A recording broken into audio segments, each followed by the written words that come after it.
Okay, ನೋಡಿ Bible ಅಲ್ಲಿ ಯೋಸೇಫನ ಜೀವನದಲ್ಲಿ ಒಂದು ಸಂಗತಿ ನಡೀತದೆ. ಯೋಸೇಫನ್ ಅಂದ್ರೆ ಆತ್ಮೀಯ ಅಂದ್ರೆ ಆಲ್ಮೋಸ್ಟ್ ದೇವರ ಮಕ್ಕಳು ಬೈಬಲ್ ಓದುವ ಪ್ರತಿಯೊಬ್ಬರಿಗೆ ಗೊತ್ತಾಗುತ್ತೆ ಯೋಸೇಫನ ಬಗ್ಗೆ. ಯೋಸೇಫ್ ಅಂದ್ರೆ ಯಾರು, ಯೋಸೇಫ್ ಅಂದ್ರೆ ಏನು, ಯೋಸೇಫ್ ಅಂದ್ರೆ ಯಾರ ಮಗ ಅಂತ ಎಲ್ಲರಿಗೂ ಗೊತ್ತು. ಯೋಸೇಫನ ಚರಿತ್ರ ಆಲ್ಮೋಸ್ಟ್ ಬಹಳ ಮಂದಿಗೆ ಗೊತ್ತಿರುವಂಥದ್ದು.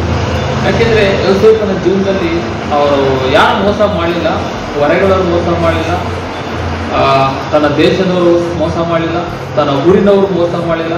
ಸ್ವಂತ ಅಣ್ಣಂದ್ರೆ ತನಗೆ ಮೋಸ ಮಾಡಿಬಿಟ್ರು, ತನ್ನನ್ನು ಬೇರೆ ದೇಶಕ್ಕೆ ಅವರು ಮಾರಿಬಿಟ್ರು. ಏನು ಹೇಳಬೇಕು ಗೊತ್ತಾಗಲ್ಲ. ಯಾಕೆಂದ್ರೆ ತನ್ನ ಅಣ್ಣ ಅವರು ಮಾರಿಬಿಟ್ರು ಯೋಸೇಫನ್ನು. ಎಷ್ಟು ನಂಬಿಕೆ ದ್ರೋಹ ಮಾಡಿದ್ರು, ಎಷ್ಟೊಂದು ಮೋಸ ಮಾಡಿದ್ರು, ಎಷ್ಟೊಂದು ಕೆಟ್ಟದ್ದು ಬಯಸಿದ್ರು ಅಂದ್ರೆ ಹೇಳ್ಬಾರ್ದು. ಯಾಕಂದ್ರೆ ಯೋಸೇಫನ ಮೇಲೆ ಆ ವಾಗ್ದಾನಗಳಿತ್ತು, ಪ್ರವಚನ ಇತ್ತು, ಆ ದರ್ಶನ ಇತ್ತು. ಅವುಗಳನ್ನು ಇವನು ಏನಾದರೂ ನೆರವೇರಿಸಿಕೊಂಡ್ರೆ ನಮ್ಮನ್ನು ಆಡಳಿತ ಮಾಡ್ತಾನಂತ ಅವ್ರ ಅಣ್ಣ ತಮ್ಮಂದಿರು ತಿಳಿದುಕೊಂಡು ಅವರೇ ಅವನನ್ನು ಬೇರೆ ದೇಶಕ್ಕೆ ಮಾರಿಬಿಟ್ರು. ಕಾರಣ ಯೋಸೇಫನ್. ಒಂದು ವೇಳೆ ನಮ್ಮ ಜೀವನದಲ್ಲಿ ಕೂಡ ನಾವು ನಂಬಿದವರು ನಮಗೆ ಮೋಸ ಮಾಡಿರ್ಬೋದೇನೋ, ನಾವು ಪ್ರೀತಿ ಮಾಡಿರೋರೆ ನಮಗೆ ಮೋಸ ಮಾಡಿರ್ಬೋದೇನೋ, ನಮ್ಮ ಸ್ವಂತದವರೇ ನಾವು ಅಂದುಕೊಂಡಿರಲ್ಲ ಅಂತವರೇ ನಮಗೆ ಮೋಸ ಮಾಡಿರ್ಬೋದು, ಮಾಡಿರ್ಬೋದು ಕೂಡ. ಎಚ್ಚರವಾಗಿರೋಣ.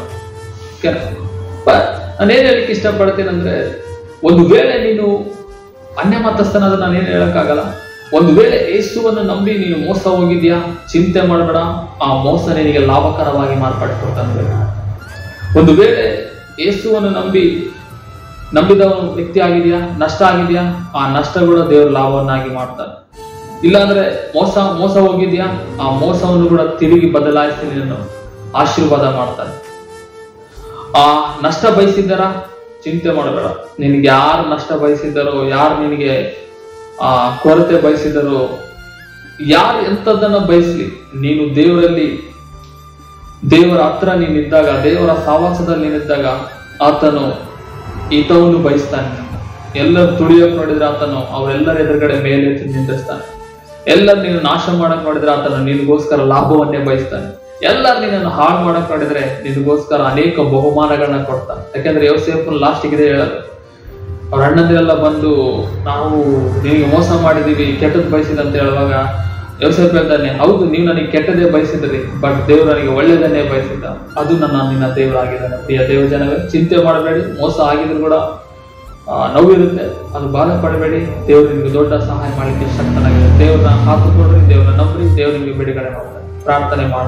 ಪರಿಶುದ್ಧನೇ ಅಂತ ವಾಗ್ದಾನಕ್ಕಾಗಿ ಸ್ತೋತ್ರ. ಈ ದಿನದ ವಾಗ್ದಾನ ಜನಗಳಲ್ಲಿ ಬಿಡುಗಡೆ ಕಾರ್ಯ ಮಾಡಲಿ. ನಮಗೆ ಅನೇಕರು ಕೆಟ್ಟದ್ದು ಬಯಸಿದಾಗಲೂ ಒಳ್ಳೆಯದನ್ನು ಬಯಸುವ ದೇವರು, ಒಳ್ಳೆಯದನ್ನು ಮಾಡುವ ದೇವರು ನೀನಾಗಿದೆ ಅಂತ ತಿಳಿಯಪಡಿಸಿದಕ್ಕಾಗಿ ಸ್ತೋತ್ರ. ಕೇಳುವ ಪ್ರತಿಯೊಬ್ಬರಿಗೆ ಬಿಡುಗಡೆ ಆಗಲಿ. ಯೇಸು ನಾಮದಲ್ಲಿ ತಂದೆ, ಆಮೆನ್.